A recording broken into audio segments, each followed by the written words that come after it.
मैं सुनील कुमार सत्संगी अपने YouTube channel मेहनत कश किसान में एक बार पुनः आपका स्वागत करता हूं। देखिए, आज से हम लोग पीपीटी प्रेजेंटेशन के साथ वीडियो बनाने जा रहे हैं। हर वीडियो में एक टॉपिक होगी और हम लोग डिटेल से उस टॉपिक पर चर्चा करेंगे। तो आज हम लोग जिस टॉपिक पर चर्चा करने जा रहे हैं वह है चारा का उत्पादन। अब भारत में चारा का उत्पादन क्यों जरूरी है, कहाँ तक उसकी क्षमता है, क्या क्या कंडीशन बन सकते हैं और पशुओं को खिलाने से क्या क्या फायदे हो सकते हैं, ये सारी बातें आज हम लोग इस टॉपिक में जानेंगे। इस टॉपिक में आगे बढ़ने से पहले हम कुछ बिंदुओं की चर्चा कर लें ताकि इस चीज को समझने में हमें आसानी होगी।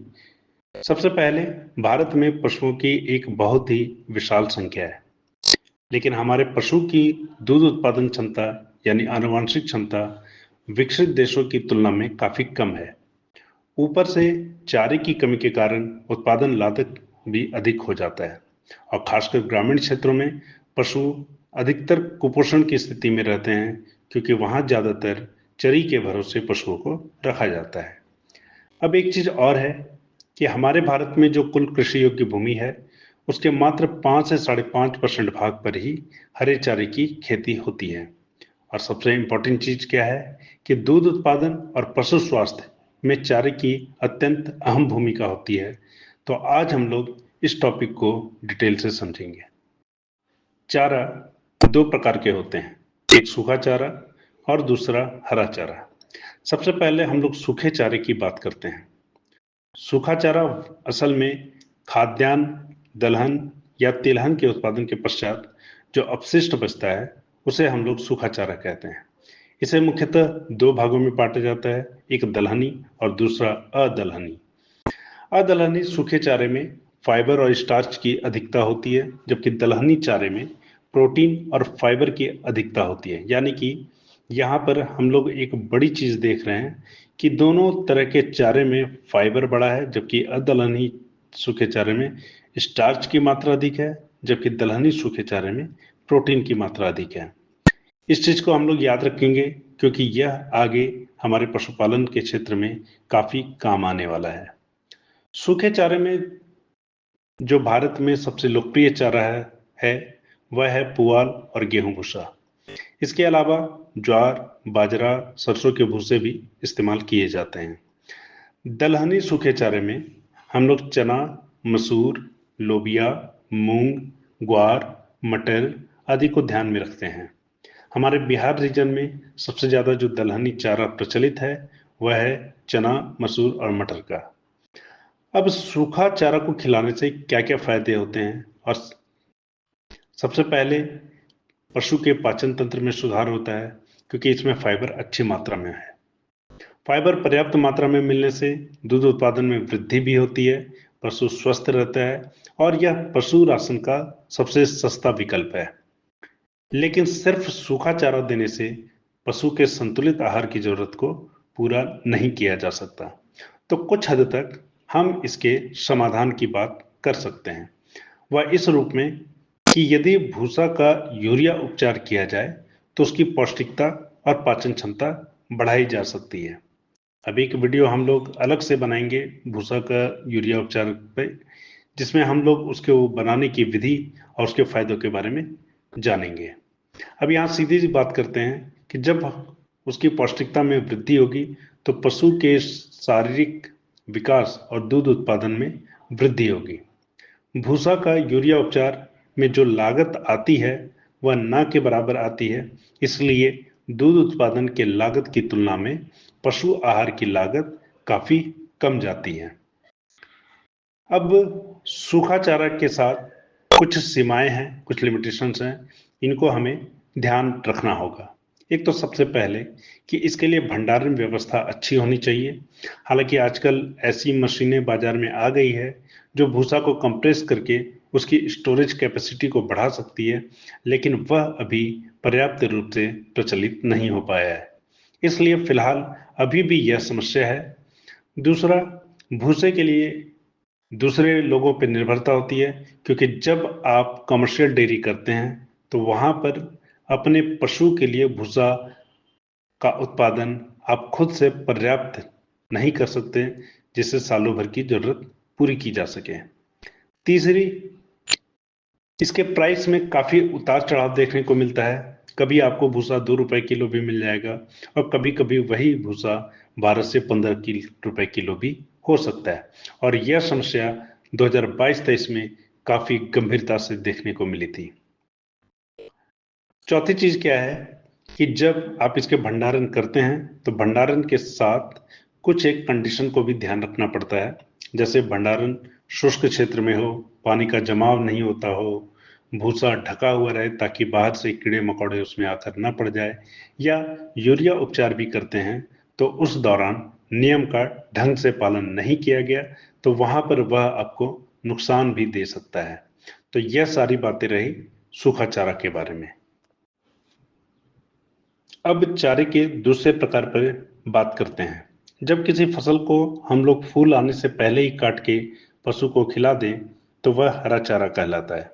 हरा चारा हमारे लिए महत्वपूर्ण है क्योंकि यह पशु की प्रोटीन, विटामिन, वसा, कार्बोहाइड्रेट और मिनरल्स की जरूरत को पूरा करने में काफी हद तक सक्षम है।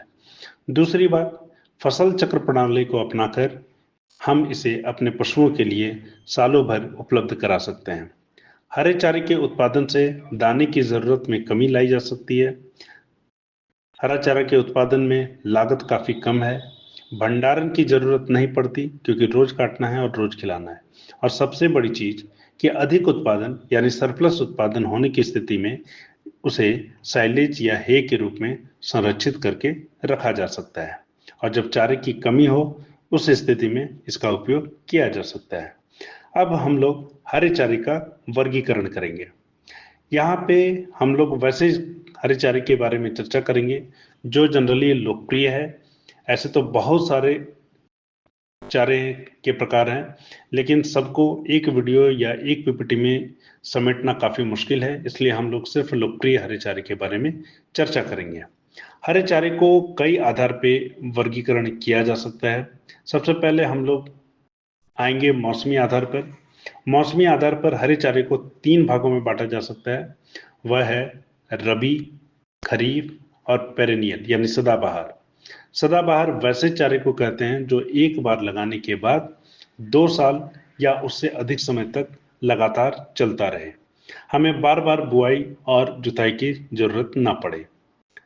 अब रबी फसलों में हम लोग बरसीम, लूसर्न और जई सबसे ज्यादा उपयोग करते हैं। इसके अलावा अल्फाल्फा है और भी बहुत सारे हैं। खरीफ हरे चारे में हम लोग सूडान, बाजरा, मक्का, लोबिया को याद करते हैं। और पेरेनियल हरे चारे में हम लोग नेपियर घास या गिनी घास और रिजका को रखते हैं। पोषण के आधार पर भी इसे 2 भागों में बांटा जा सकता है। एक दलहनी जिसमें कार्बोहाइड्रेट और फाइबर होता है, दूसरा अदलहनी जिसमें सूडान, बाजरा, मक्का, नेपियर आदि आता है। अब दलहनी हरे चारे की बात करें तो वहां पर बरसीम, लुसर, ग्वार, लोबिया आदि आता है। दलहनी चारे में प्रोटीन की मात्रा काफी अधिक होती है। अब ये कुछ हरे चारे की पिक्चर है जिसके बारे में हम आगे विस्तार से चर्चा करेंगे। अब हम चर्चा करेंगे सबसे पहले बरसीम की। इसके लिए सबसे उपयुक्त दोमट मिट्टी होती है। ऐसे यह सभी तरह की जल निकासी वाली मिट्टी में लगाया जा सकता है। प्रति हेक्टेयर जो बीज की मात्रा की जरूरत होती है वो 25 से 30 किलोग्राम होती है। एक बार लगाने के बाद इसे 4 से 5 बार कटाई लिया जा सकता है।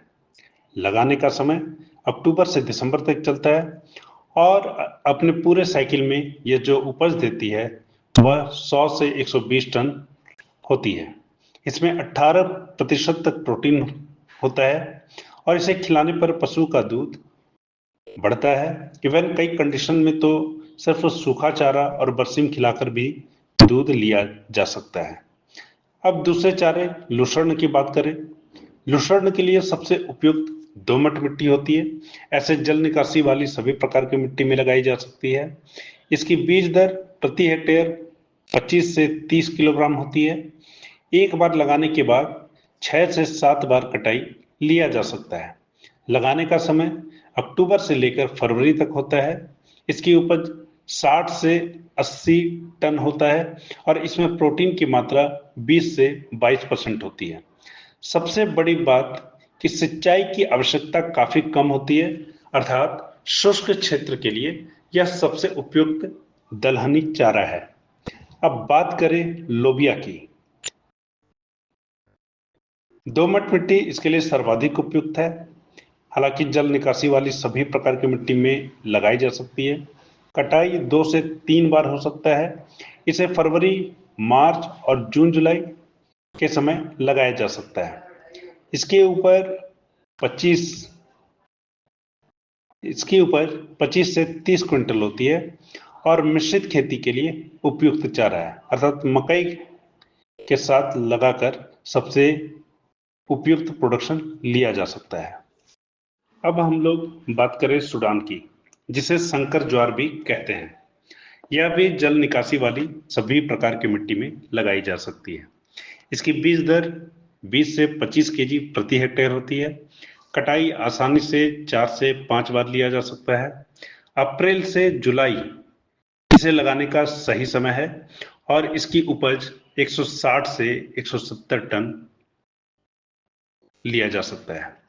यहाँ पर सूडान के साथ सबसे बड़ी ध्यान रखने वाली बात है कि यह सूखा से प्रभावित होने पर हाइड्रोसाइनिक एसिड नामक गैस रिलीज करती है, जिससे पशु की जान भी जा सकती है। इसलिए जब सूडान की कटाई होगी तो इसमें 2 बातें ध्यान रखनी है।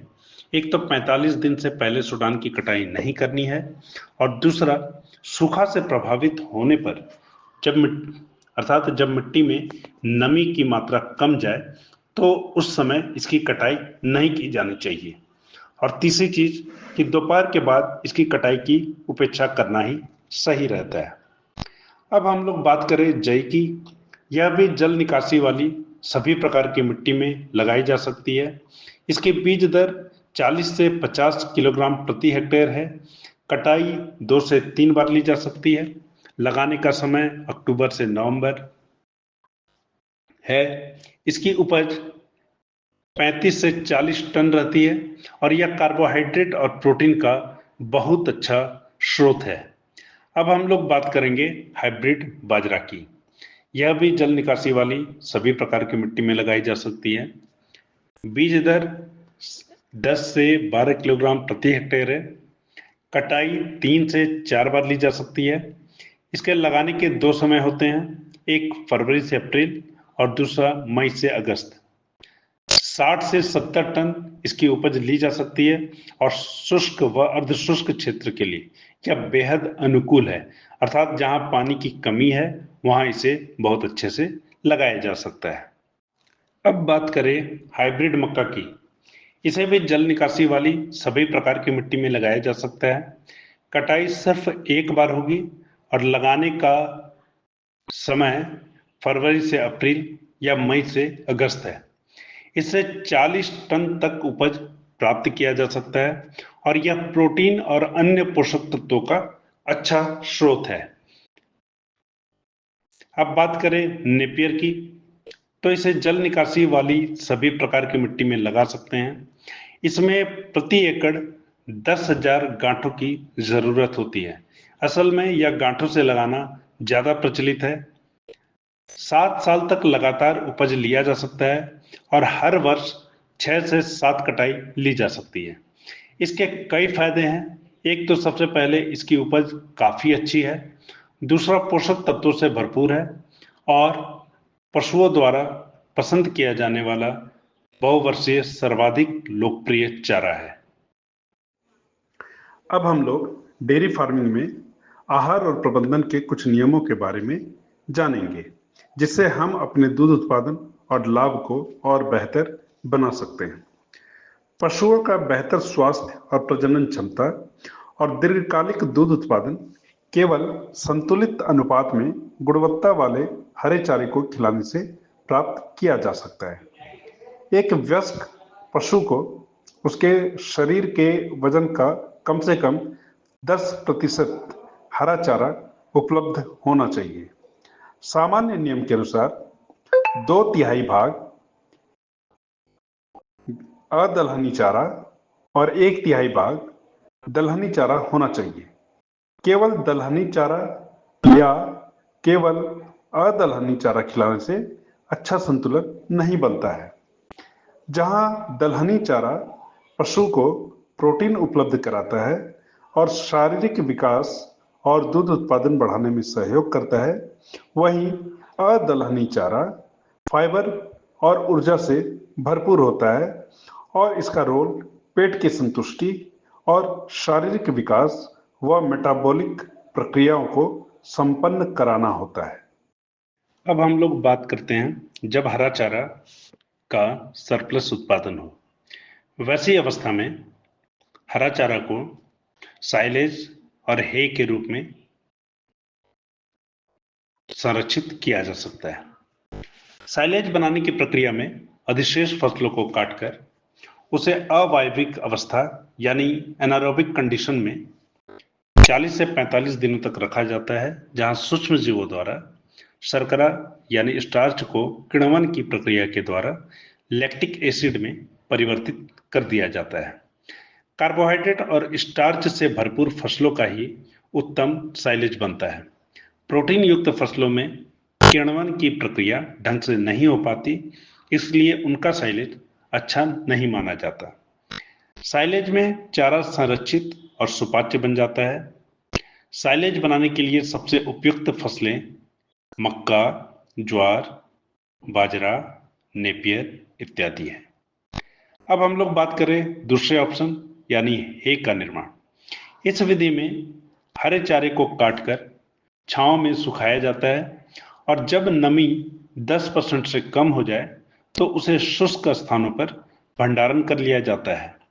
हे बनाने वाली फसलों का चुनाव फूल आने से पहले का किया जाना चाहिए। इससे चारे की पौष्टिकता कम या नष्ट नहीं होती है।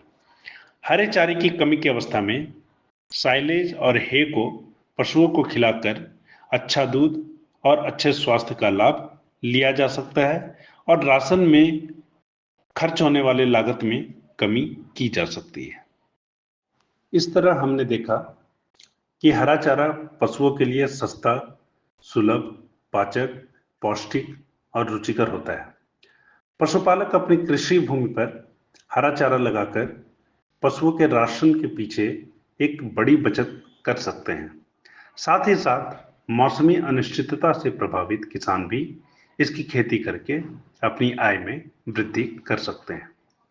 हरा चारा पशुओं के स्वास्थ्य, जिसमें उनकी प्रतिरोधक क्षमता और प्रजनन स्वास्थ्य दोनों शामिल है, में सुधार करता है।